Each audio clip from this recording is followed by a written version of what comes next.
the worst moments of our life. Hey girl, hey, that's bad.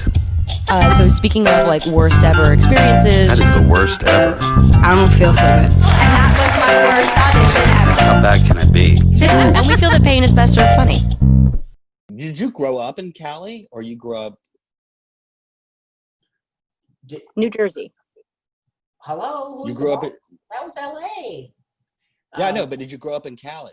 No. Before that, no, New Jersey. I was like, what? No, I was born in New Jersey and was there until I was about 6. And then basically moved to LA for Cujo, and then went back to New Jersey, and then I got Who's the Boss, and then we moved to LA. Yeah. Are you an only and- child, Danny? I am, yes. Oh my God, me too. Oh, I hate it. Because Do you? crazy, and so they have nobody else to focus on but me. I think it's honestly I it was was- harder for me as I got older. When I was younger, it didn't bother me at all. No, it's only as older for sure. Yeah. Yeah, agreed. And after Who's the Boss, did you want to continue acting, or what did you want to do after? I mean, what did you go to Stanford for? I went to Stanford to be a veterinarian. That was the whole point. That was the point. And that's the full circle of the story that we will get to, of the Austin allows you to do whatever it is you've always wanted to do.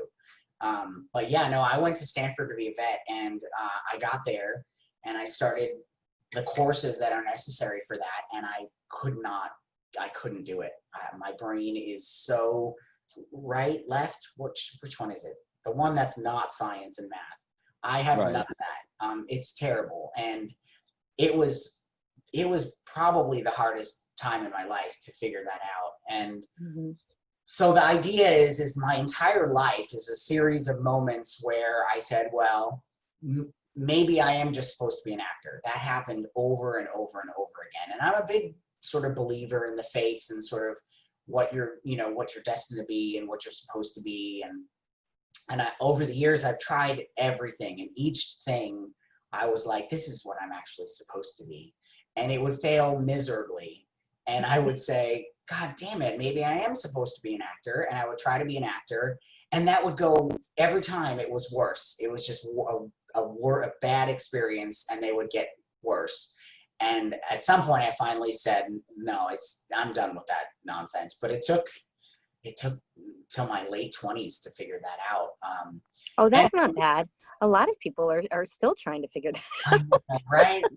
It's a business that just keeps sucking you back in if you've done it once. And but that's the thing is it's hard. I was only getting sucked back in because everything else I tried to do would fail.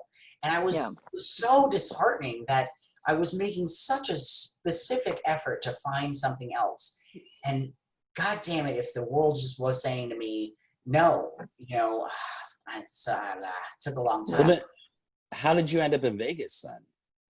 Vegas I was selling Tupperware because I couldn't figure out anything else to do at that point.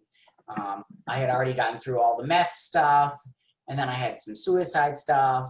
And I left my job as I'm sorry. It's okay. I mean, after the journey that I had been on, I'm not surprised that I had. Okay, so then wait, where were you during the meth and the suicides? Like, where were you there? Meth started when I was living in New York City. And the meth started because of sex, not because of mental or sort of life stuff. It turned into life stuff, but it was specifically because at the time in New York, and kind of still is in a lot of ways, and people aren't really willing to talk about it yet, there's this thing in the gay community and the sexual worlds where back then especially people had reached their limits, and the only way to sort of break through their limits was meth, because it really removes all of your inhibitions. And so all the things you were too afraid to try in a sexual context became, much more interesting when meth was on the table. So, so that's how it started.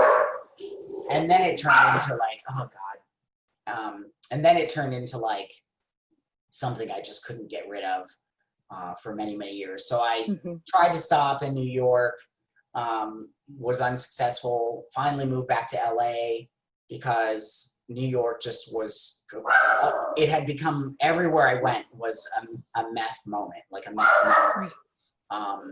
And I couldn't do it anymore. So I went back to LA, started to try to be an actor again. And that failed miserably. Oh, but God.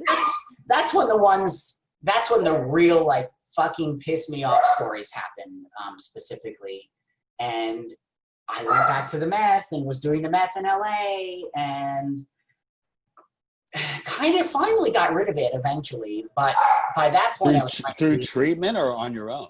I did it on my own, because I had gotten to a place where the 5 days of exhaustion and sleep and miserableness after having a sort of meth weekend had become so taxing and awful that that's kind of what saved me. And a lot of people don't have that come down as bad. Some people, it's like a day of sleep and then they're back to work, which is why so many people are doing it that you don't know are doing it, because literally they're functional. They're functional. Right. And I was not functional, and it just made life really awful. So that's a blessing. If I hadn't had that, if it hadn't been so hard to get through that week after a weekend of it, I'd be dead. Absolutely. If I didn't have that. Yeah. So. Wow. We have a friend, Christina and I, you ever see the musical or heard the musical Bear, B-A-R-E? I think so. Yeah. Yeah. So a friend of ours who was a producer and wrote the music for it, he has passed since, but he was also a meth addict, and he's gay and went through the whole struggles. Almost, he didn't come out of it, obviously. He passed, but through him, I learned, and through my other friends, that it is such a sexual drug where it just sort of like, it takes all the inhibitions. I mean, the stuff that I was hearing that he had said that even when he was going through recovery and then he fell back, he was telling me stories and I couldn't believe like some of this stuff. And I was like, no one in their right mind at that time, like, here's a successful music, huge scores for films, and he's doing this, and the ugliness that came out of it sexually for him, like the stories, I've never heard it. I was like, this can't be true. Yeah, it's so pretty bad. I mean, it's bad, and it's so prevalent in Los Angeles and New York, and I'm assuming Vegas couldn't have been great. Oh no, but by Vegas, I was way past it, and thankfully, I quickly after getting to Vegas met my husband, and he won't even let me smoke pot. So I mean, it's not a matter of that, but I love him enough. Or now I'm really putting my foot in it.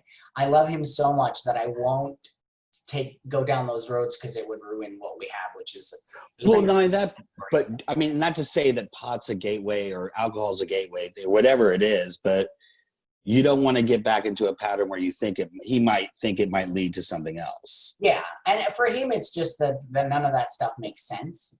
And so it's not even for him like, oh, it'll lead you down that road. He just doesn't understand what the fun of doing coke is. Like, it just doesn't make sense. Right.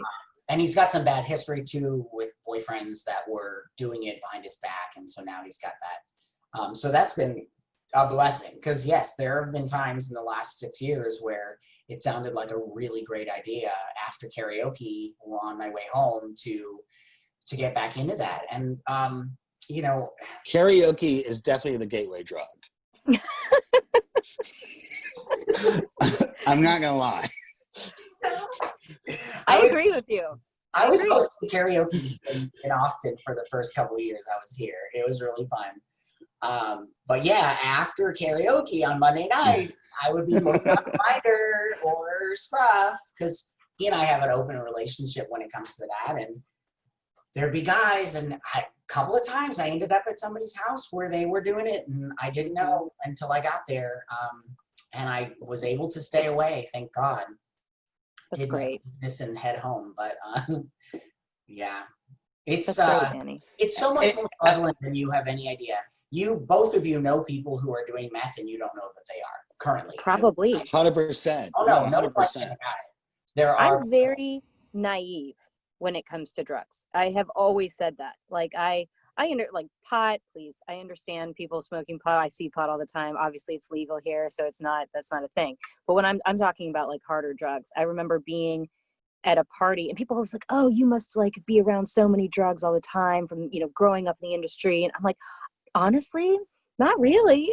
Yes, probably. I'm like blind. I remember being at a party in college with a girlfriend and someone pulled out Coke next to me and was doing it. And I was like shocked by it. I was like, oh my word, Lord have mercy, my heavens. Like, I was like, I couldn't believe I had seen it. It was like I was, I was just so blind, I think, so much of the time to it. Yeah, and thankfully, my reaction after being offered it was, no thanks, not now, not ever. I never tried it. I never wanted to try it. I'm just so scared of it. I mean, I just started getting I'm like you. I'm like I'm just scared. Frightened I might like it. Yeah, I'm scared of it. Not Right, put it on Oh, I know I would love it. Yeah. Yeah, no, So wait a minute, I'm good.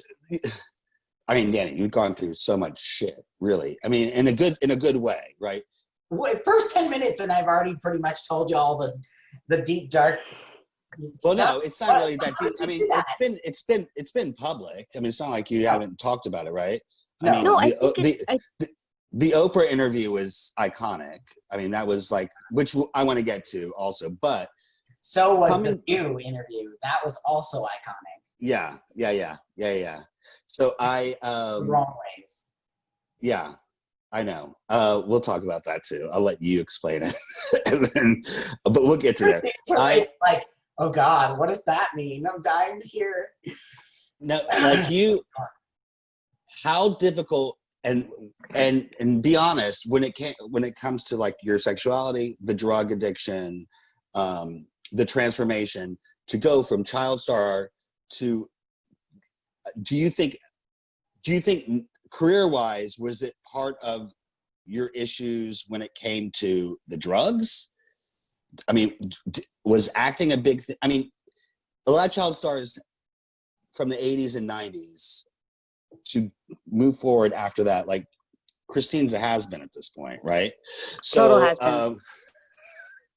Thank God she's got a directing going for her. But it's a hard transition for young adults and child actors to go into adulthood with fame. It's just, and especially during that time, I think it's very different now because there's so many platforms, and we've talked about this, Christine, there's so many platforms to reinvent yourself now. Whereas back then it's like, you're an iconic character, right? On a hit series, and to get another job after that, it's hard. Because they always look at you as that guy. It's very hard. It's near impossible. I think it's been a combination because, as I said before, I was determined not to be an actor. So that's the really crappy part, is that the things that I tried also didn't work out. If one of those things had worked out, if casting director or talent agent or a restaurant man, I mean, all the other things that I tried, if any of those had worked out or actually proved to be successful, I would never have tried to be an actor again. Sure. So I have this backwards version where when the other stuff didn't work out, I tried to be an actor again. When acting is your fallback. I saw, yeah. And then I had the experiences you're trying to say where, all the child actor stuff came into play, and I would fall flat on my face in that realm, and then I would try something else that wasn't acting related. But oh, absolutely, there was no moment when I did not experience all the shit that comes from being a child actor. And then I was a gay child actor, and now I'm a gay HIV positive child actor. Now I wouldn't even bother to try at this point. Like that's just going to be a whole mess of a waste of time. But yeah, no, it was a mess. But the acting business, it went out of its way to make things as difficult as it could be. I keep saying that, but it really was. Like, I was trying to be an actor. I got a call. Here's an offer to do a charity reading of a new film in LA. And my manager called me. I said yes. He called them back, and they said, oh, we already offered it to somebody else. Oh God. legit, like it was just every thing. I have this Will and Grace story. Oh my God. You want to hear the Will and Grace story? Yes. The Will and Grace story. Okay. So Wait, Will reboot of Will and Grace or old version of Will and Grace? the original Will and Grace, when it was, in its real heyday. So I get a call one afternoon that, oh my God, they're talking about you on Will and Grace. And I was like, what? And they were like, yeah. So I turn it on. They mentioned me like 5 times in this one episode. Karen steals my wallet at a gay bar. And there's this whole thing about it. She's got these funny lines about trying to give it back to me. I forget the details, but it was legit like 5 lines. I was the celebrity in the gay bar that they were in, right? Nobody ever told me beforehand. I didn't get no heads up. Just all of a sudden I'm on Will and Grace. So my manager calls them and says, hey, you mentioned him 5 times in the episode. Why don't you bring him on the show? And their legit answer was, do you know how many celebrities are trying to get on Will and Grace? And my manager said, yes, but how many of them have you mentioned 5 times in an episode? Doesn't figure it out. Bring him on for a taxi. I don't know. He gets his wallet back from Karen. We gave him tons of nothing, like just full on nothing. And I was like, okay, whatever. So a couple of months later, I was at a charity thing for the Trevor Project. And the only real loser in this whole story, truthfully, is the Trevor Project. And I feel endlessly bad about it now. But we're at this big thing. Hundreds and hundreds of people, lots of celebrities. And one of the auction items is a walk-on role for Will and Grace. So what do I start doing? I start bidding for a walk-on role. The producers are there. And I'm like, hi, producers. If you won't fucking bring me on, I'll buy my way onto your fucking show. Oh my Can you tell how much this story pisses me off? Yes. So I'm bidding, and then all of a sudden, fudge, what is her name? She's a porn star. Jenna Jameson? No, older. What is her name? Tracy Lords. Oh, yeah. Yes. Tracy Lords starts bidding against me. So Tracy Lords and I start bidding and we're talking over $3,000 at this point for the walk-on. So finally we get to a place and neither of us wants to go further. And one of the producers says, give it to both of them. So we both won walk-ons to Will and Grace. Oh my gosh. Yeah. Cut to a couple of weeks later, we finally get a call from them and they're like, oh, we've got an idea. You and Tracy are going to come on and be a couple and you're in an elevator and something happens. And I was like, I'm not going on Will and Grace. No, I'm not. I'm the gayest gay. I'm not going on Will and Grace. It's a straight. Boyfriend to a straight porn star? What the fuck is wrong with you? So we're like, no, come up with something else. I forget what the other idea was. There was another really like small role. And I was like, no, it's not worth the time. Finally, we get a call from them. Okay, we have this fantastic idea. You're going to be the first guest on Jack's new talk show. Oh wait, what was it? Yeah, no. I'm sorry. That's the second half of the story. The first half is Jack's going to woo you to try to be the talk show host. But if you remember, I don't know if you remember the storyline. Yeah. Jack's trying to woo this celebrity, but he ends up, it's what he wants. He wants to be the host. So he ruins it. I forget what happened. But they were like, yeah, you'll be the celebrity. It's a big role. It's like the whole episode. This sounds great. And I was like, I'm on board. Let's do it. I guess they start writing it. And then they come back to us and they were like, oh, that didn't work out. That didn't work out so much. We're not going with that storyline. So instead, you'll be the first guest on Jack's talk show. And I was like, oh, that's even cooler. And they were like, yeah, it's the season finale and it's a cliffhanger. You'll be on stage when what's-her-face says something to Jack and it's this big cliffhanger. And I was like, all right, I'm on board. So the scripts are written. I read the lines. It's great. It's really funny. I show up and they're filming the 2 parts in 1 week. So they start reading at the table read. They start reading the episode before mine, in which Jack is trying to woo Seth Green to be the talk show host for the episode. Lord. Yeah. Oh yeah. So I apparently wasn't famous enough to get that role that they said wasn't even going to be in the show. So I'm like, Danny, okay, I have to tell you, it's such a familiar story, and I hate that It's I hate that it is. Yeah, it's just ridiculous. I can't tell you how many times there's been like all the cloak-and-daggerry stuff.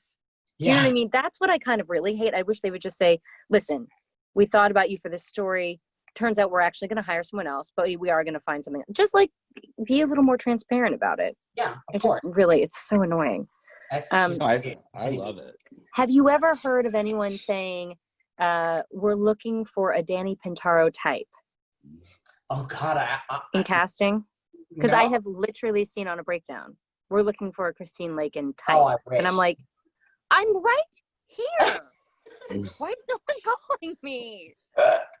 This is bullshit. Oh, yeah, no, that's pretty typical of it. Yeah, for sure. What was the last your last acting thing that you've done?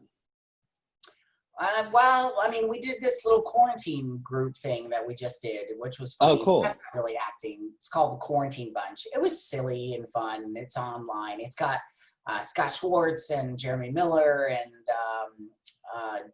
what's her name's husband?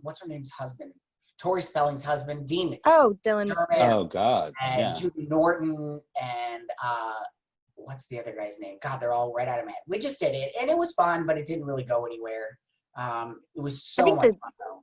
Yeah, I direct more now than act, but every now and then something feels right, or I'm inspired by it and I want to go read for it or whatever. But I recently in quarantine got a breakdown saying to self-tape, need them all back by tomorrow. You'd be playing a hot Pilates instructor. Now, mind you, Okay. my hair, like, thank you for thinking of me. My hair is gray. It's not gray. No, the light in here is generous. My hair is gray, and then it's my daughter and I did some color fun. So now it's like gray and vaguely purple. Like there's a lot going on in the beauty department that is not to be rectified. B, it also said you'll be self-taping. This is a quarantined project. People will be coming into your house to set up cameras, and you will be filming it inside your home. And I'm like, with my kids and my crazy dog who's on Prozac, you think that's gonna work out? Like, respectfully, I think I'm gonna have to pass on this. Oh my God, that sounds. It's not gonna work out for me. Way below you, darling. Way below. I don't know what's happening. What is this? So- It was for like a major network, which I found so bizarre. Pilates instructor on no. This Not was with at this least gray purple something- hair. We were playing ourselves, and it was dumb. But like, come on, don't give into that nonsense. You're better. Oh, I didn't. No, I can't. No, but I did think it was quite funny. I think it's fun when, I've had friends do play readings and stuff like that through Zoom, and that's great. I can't imagine actually trying to film a series through it. It feels like it would be a bit nuts. Well, I want to get to some of these interviews. I want to talk about that if you're willing to, because I think it would be really interesting. Well, first of all, He doesn't care. when you came out, is it true that you were outed? Pretty much, yeah. Yeah. And how By did who? that happen? I was at Stanford, and I was doing Stanford, and I wasn't really trying to hide it by that point. I had the boyfriend, and I was getting into the community there. I still don't know how this radio station found out about it. There was a radio station in the Bay Area that called me somehow, got my phone number, called me. I'm studying for finals. And they were like, hey, we've heard that you like boys. And I was like, I forget what I said. It was really coy. It was well said, whatever. I forget what it is now. But I sort of hinted at it, but I didn't deny it. I didn't admit it. I got a call like 3 days later from the Enquirer saying, that they'd heard about that and did some research, and we're going to do a story about me being gay, whether I liked it or not, and did I want to participate. Yeah, so Wow. it was legit. But believe it or not, the story that comes out of that is that I've told 100 times is that the first person I called after that was Judith, because she by then was, big, huge, gay rights Activist. Yeah. And I called her and I said, what do I do?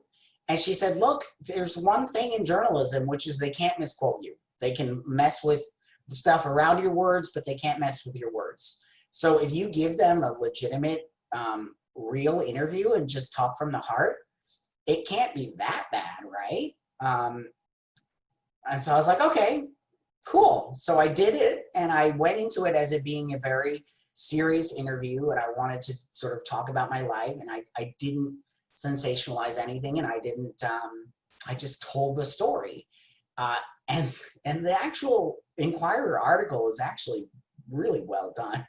Mm-hmm. Believe it or not, for the Enquirer, it's very heartfelt and honest, and was pretty good. So Well, it's good. I Yeah. hate that I wish that it had been your decision and not theirs. Well, that happened to Chad Allen as well. You know that, right? I remember. Yeah. It's happened to a bunch of them. It should happen to one particular person right now, in the news, in the political news. Ooh. Yes, Lady G. Have you not heard the stories recently? Oh, I think I know what you're talking about. Of what? Yeah, it's kind of percolating, particularly in the gay community, I think, because we know that. Well, just say allegedly, whatever it is. Allegedly, somebody big in politics has been hiring male sex workers for last 10 years. And people are finally, I guess he made them sign NDAs. NDAs. They've decided that they don't give a shit, and they're going to talk about it anyway. And the ball has started rolling, so we'll see what happens. Oh, okay. Well, I can't Wow. wait to hear who you're talking about off air. Yeah. Okay. But, And then, okay. I'm never a fan of outing anyone. It's always a bad idea. No. Unless, in this particular case, this politician has gone out of his way to put through as many bills that are as un-LGBT friendly as he could possibly muster. Yes. And so he doesn't get that. He doesn't have that choice. He doesn't get to say in this case, because he's made such a mess for the gay community. For us to find out that he's spent the last 10 years getting effed in the ass, it's not okay. And it's one of the rare exceptions to that rule, right? Yeah. I want to talk a little bit about the Oprah interview. Yeah. Oh, So- that was amazing. When did this happen? At what point in your life were you? I was living in Vegas, and it was only 8 years ago, 8 or 9 years ago. It wasn't that long. Were you drug free at that point? I was very drug free at that point. I was married. And they had contacted me. So I had started talking to my best friend, who was also my publicist for anything that came up. I was like, look, I feel like I'm ready to talk about it. I had talked about wanting to talk about it many years before, and realized at the time that it would have been to perhaps put myself back into the news. And so I decided, thankfully, when drugs were around and when I was being more of a mess, to shelve it. Thank God. I don't know why I ended up deciding not to, but thank God I didn't. Mm-hmm. So finally, when I'm, married and happy and drug-free with a successful career at that time as a restaurant manager for P.F. Chang's. Which I love, the wrap, the lettuce wraps there. Oh God, they're the best, aren't Just they? let it go ahead. Go ahead. I've been to that P.F. Chang's in Vegas. It's great. The one on the strip? Yes. Oh yes, I was managing one off the strip at the time. Oh, okay.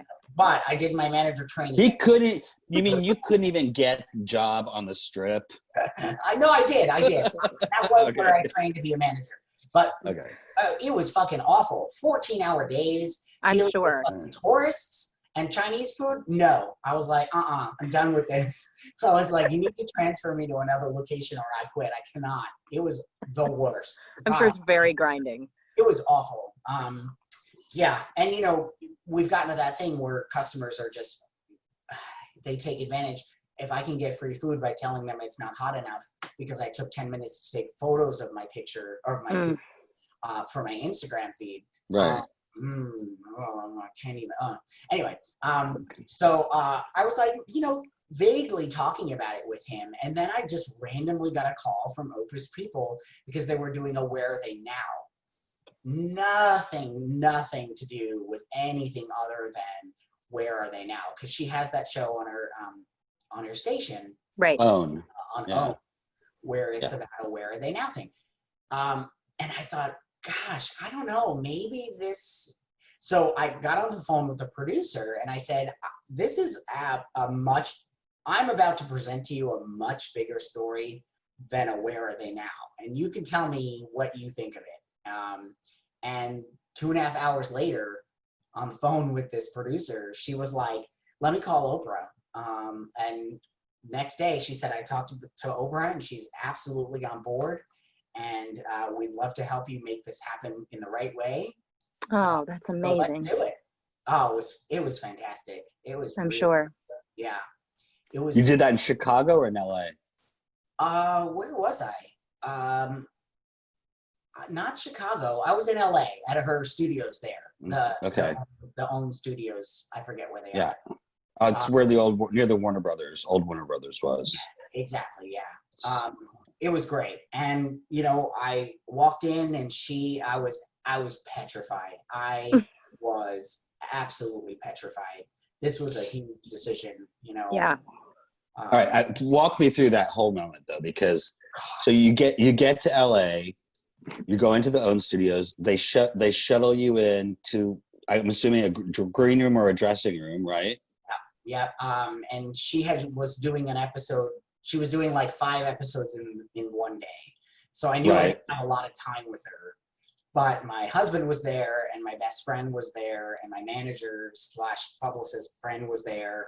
And everybody was just like, you'll be fine. You'll be fine. I was crying. It was awful. I mean, Oh my gosh. I knew this was a decision that would change my life forever. And I also knew, because of my, you know, time in the business, that it would pretty much either make or break the career or have some long-lasting effects on the career, or give you a path, honestly, in a different way to be a spokesperson and an activist. Of course, right? And that's what I had prepared for.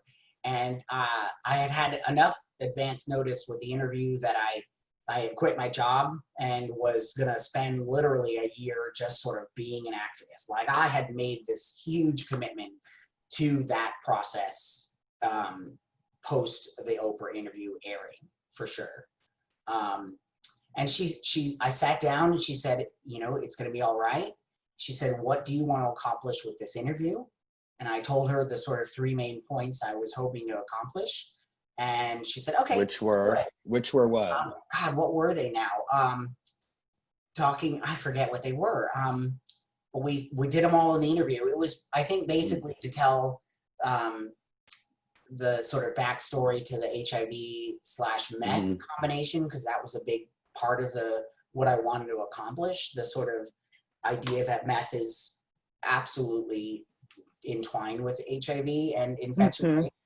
And I wanted to talk about the plan that I had for this year to sort of be the spokesperson. And I wanted to talk about how just because you have HIV doesn't mean anything anymore.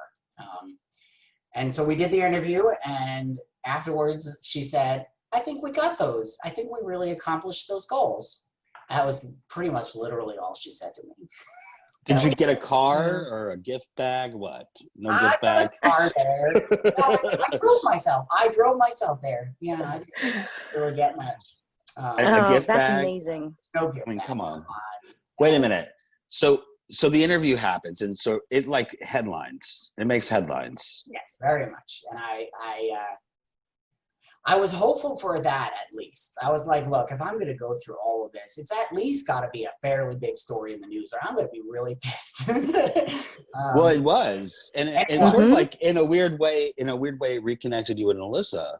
It completely reconnected me with her because she found out when everyone else found out. 100%. She found out like in an interview, if I remember correctly. Yeah, because she called me and I was like, huh? Yeah. Because I had told Tony and Judith because I was still in contact with them, but Alyssa and I had fallen out a long while ago in terms of connecting. I didn't have a way to let her know beforehand. Right.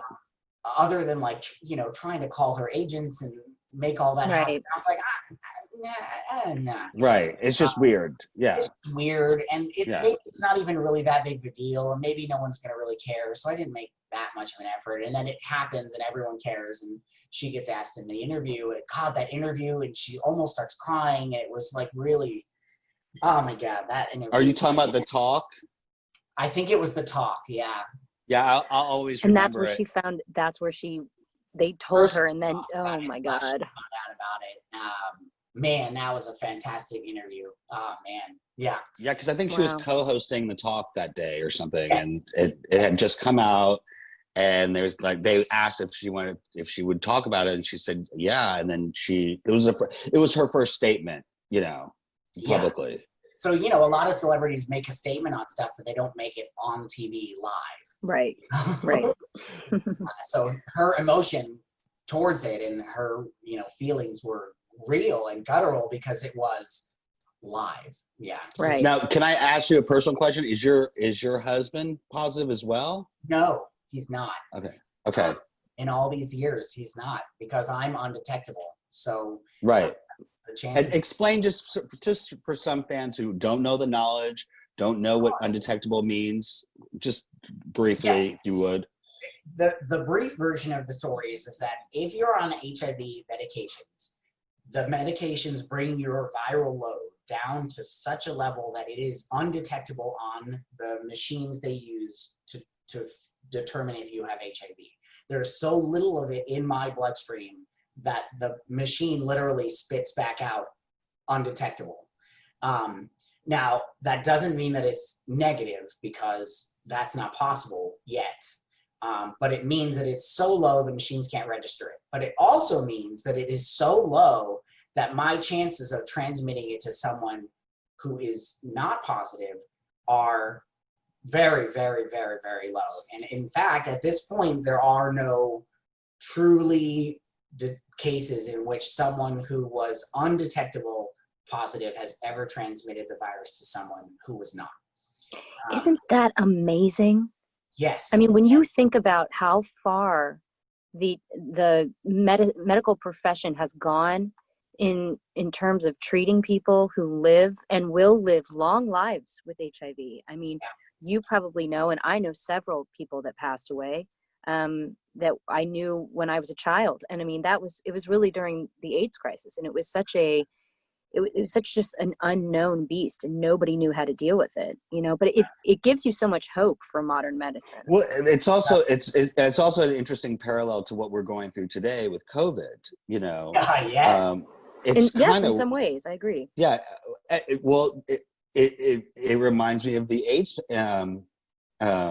pandemic or epidemic with the whole during the Reagan years, and so we're sort of in that same place decades later, but with a different kind of disease.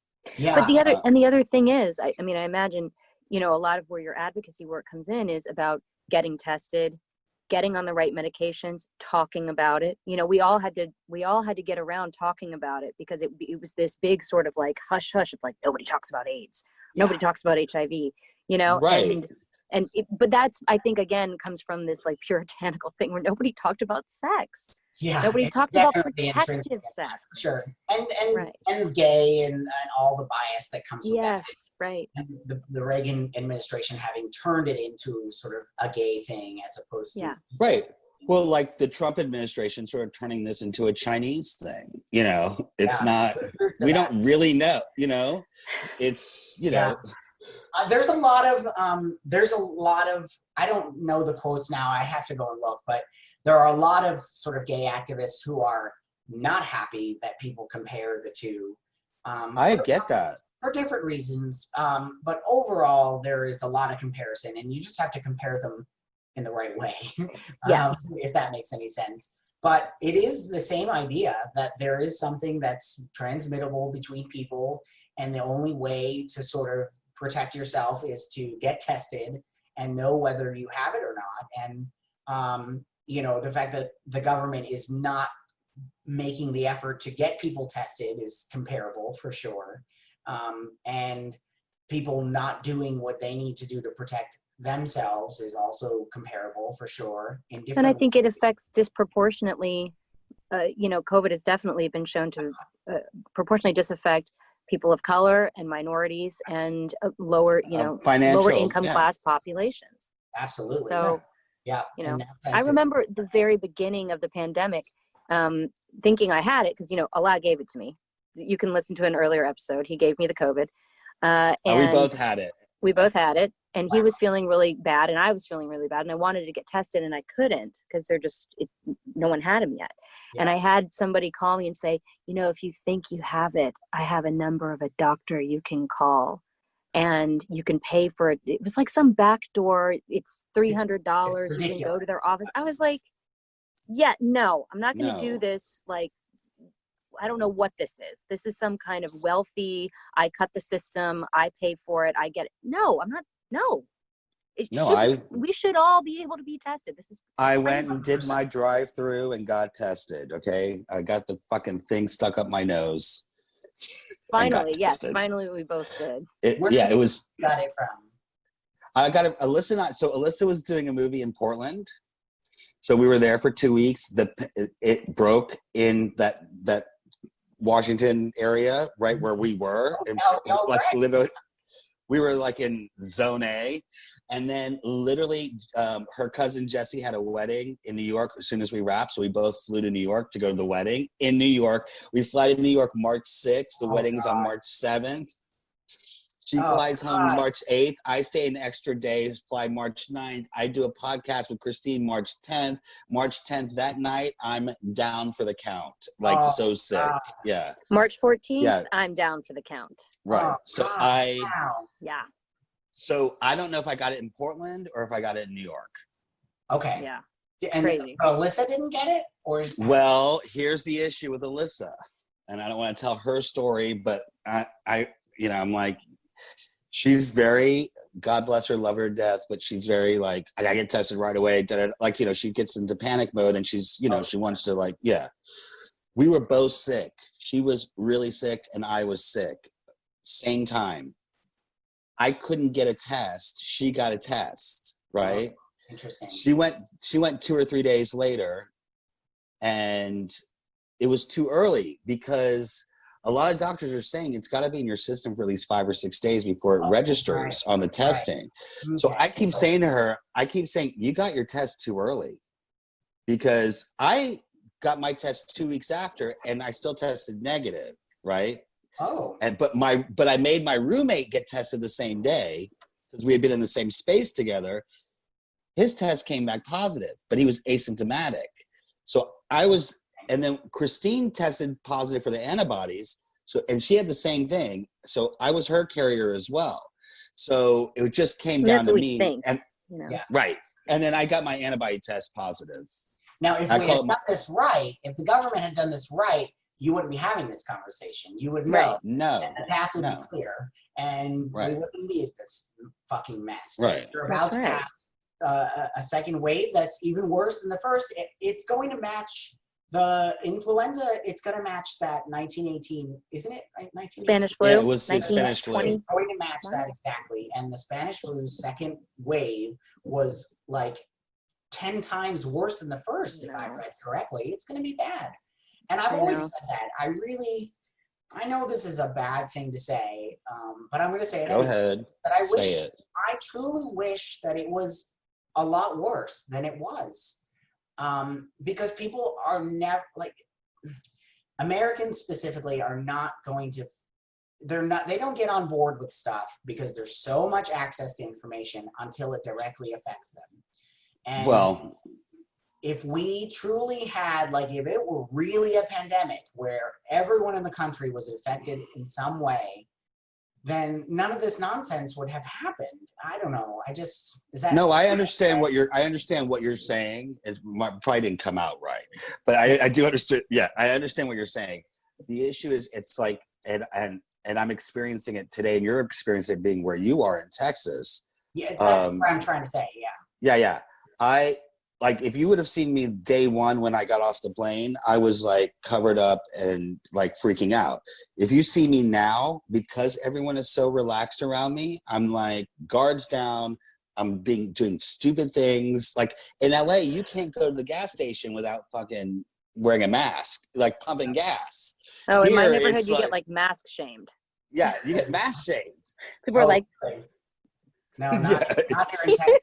No, not here. No, they look at you like you're crazy if you wear a mask here. What I mean is the fact that more than most of the country doesn't actually believe that there have been 100,000 people who died. Like, No, yeah. Ask a lot of, they would think, oh, I don't, are you sure? Like, the fact that they're not able to be convinced.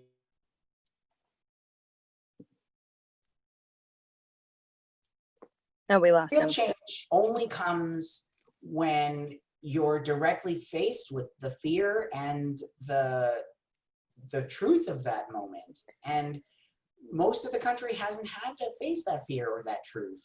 And I imagine there's- it must be very strange to live in a small town in the middle of nowhere or in a rural area and to not have these massive numbers, to not hear the sirens like they heard them in New York over and over. I mean, you're right. It's a completely different experience. But the numbers also are based on the testing. There's not True. if they're not testing everybody, you're not getting the true numbers. It's just, that's how it works. Well, I hate to cut this off, you guys, but I'm actually in a booth and I'm in the middle of a job and I have to go back to work. Go back to work. Sorry. She's such a bitch. I know. Danny, thank you so much for coming on the podcast. I just have loved chatting with you. And I know, really, you'll have to really come back appreciate it. when we have to do it in person. That would be eventually. There's many more stories I can tell. I love it. I know. Thanks for being so I know. I open want to with have you us. back for sure. Yeah, this is a to be continued, let's say, with Danny, because I want to have him back to finish all this off. Yeah. Where can we find you, Danny? Social wise. I barely have that. If you search my name, Danny Pintauro, a few things will come up. I have like a sort of a Facebook page and I have sort of a Facebook Twitter, but I work 45 hours a week at a veterinary office. I ain't got time for the social media. So I've really fallen out of the loop with that. And the activist stuff really fell by the wayside. And that's some stories that we should come back to for sure. Yes, I I'm would love dying to. hear that. That year did not work out the way it was supposed to for a couple of different reasons that are quite interesting. So yeah, I'm really Part just two. Part two. I'm living my life here in Austin, so I don't really have much. But yeah, search my name and some stuff will come up. Don't search too hard or you might find some dirty pictures. Well, we'll put that up on our Instagram. Yeah, we like it. Thanks for listening, everyone. You can find me on the social. I am Lakin on Instagram. And you can find Worst Ever Podcast at Worst Ever Podcast. Yeah, you can get merchandise at worsteverpodcast.com, and you can find me at Alaa Khaled. Don't ask. Thanks for listening. Thanks again, Danny, for coming on. And we'll hear you guys soon. Don't Keep ask. staying cool, everyone.